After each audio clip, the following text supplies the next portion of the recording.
Bonjour à tous, petite vidéo vite fait en attendant de se voir dans environ 3 semaines concernant donc une techno sur laquelle je voudrais que vous puissiez travailler pendant délai nous séparant de notre prochain cours.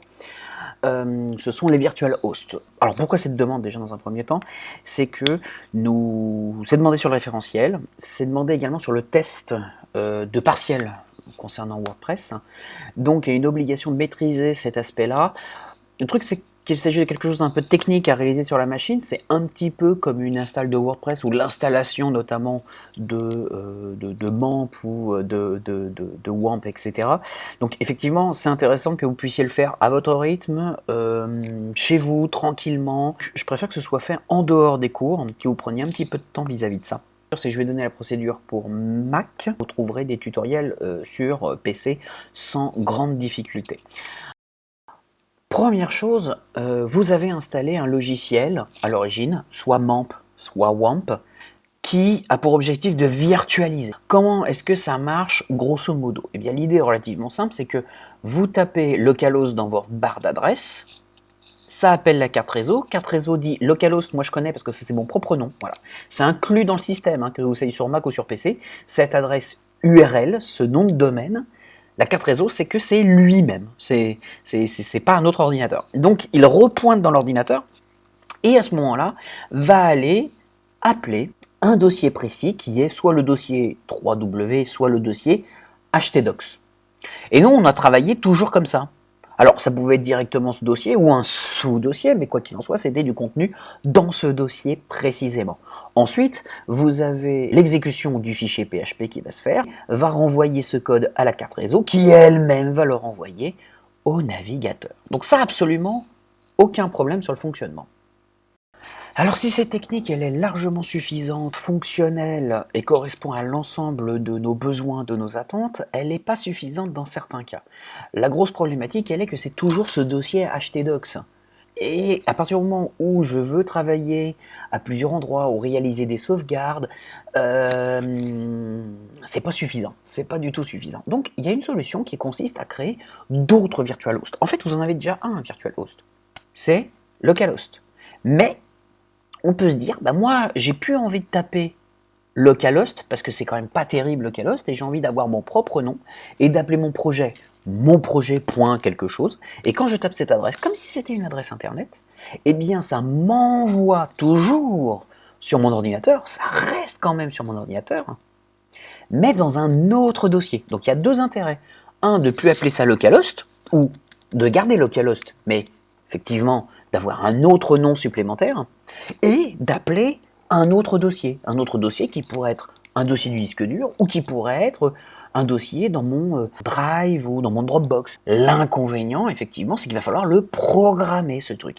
Il va falloir expliquer au système toute cette procédure. Alors comme je vous le disais, je vais vous l'expliquer directement sur Mac. Je vais vous expliquer dans les grandes lignes comment ça se passe, quelle est la procédure à faire, car elle est un poil plus technique sur Mac. Vous devez faire en sorte que votre serveur membre soit sur un port 80 et pas le port 8888. Donc ça, c'est un petit peu obligatoire, mais normalement, vous l'avez déjà fait. Étape numéro 1, la redirection.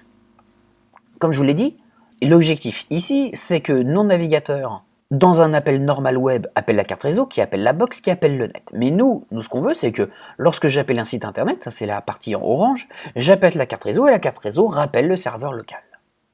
Donc ça, il va falloir rediriger automatiquement. Il va falloir faire en sorte de dire à la carte réseau, « Hey, quand tu te donnes ce nom de site, tu ne vas pas vers la box, tu vas vers le serveur Apache. » Pour faire ceci, vous allez devoir donc ouvrir votre terminal, car il va falloir faire quelques petites commandes de code. Vous ouvrez votre terminal, CTRL espace, et vous tapez terminal. Entrée. Vous devez taper ceci, sudo espace nano espace /etc /hosts.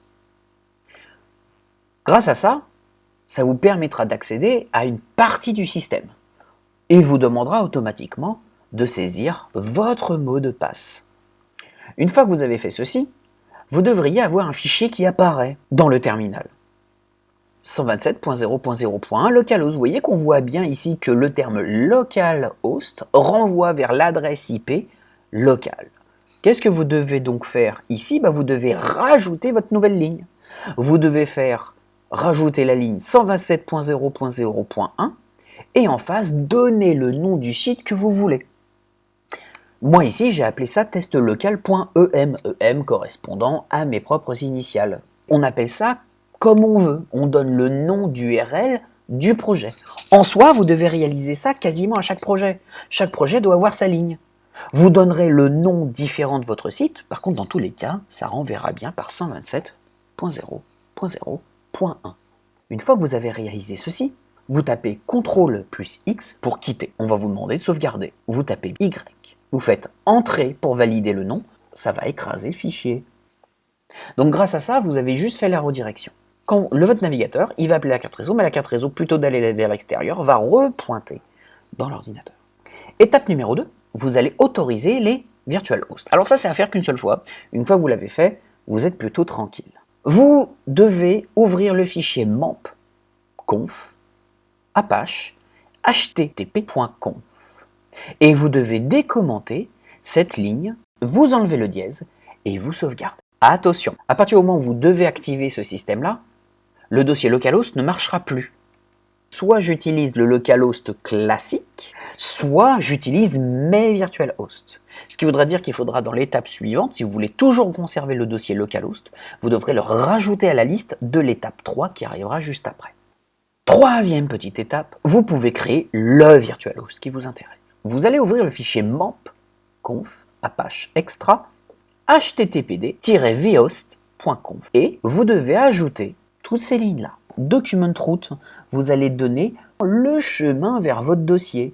Dans mon cas, c'est volume, il s'appelle Macintosh HD, user, le nom de l'utilisateur. J'ai fait un dossier website et dans lequel j'ai mis test local. Ce dossier test local donc aura bien mon projet. Dans server name, je donne bien le même nom que nous avons donné dans l'étape numéro 1 pour que justement ça pointe correctement.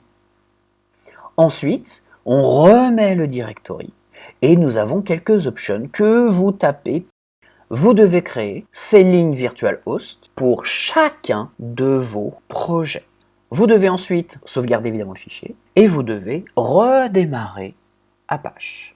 Tout devrait fonctionner en tapant maintenant dans votre URL utest.em dans mon cas présent. Eh bien, tout devrait fonctionner et vous devriez accéder au dossier. Dans ce dossier, mettez un petit fichier index.php, mettez un petit écho à l'intérieur en PHP pour voir si ça fonctionne ou pas. Voilà. Il vous est demandé donc sur votre partiel de WordPress d'installer un virtual host sur la machine et véritablement d'installer le WordPress sur ce virtual host.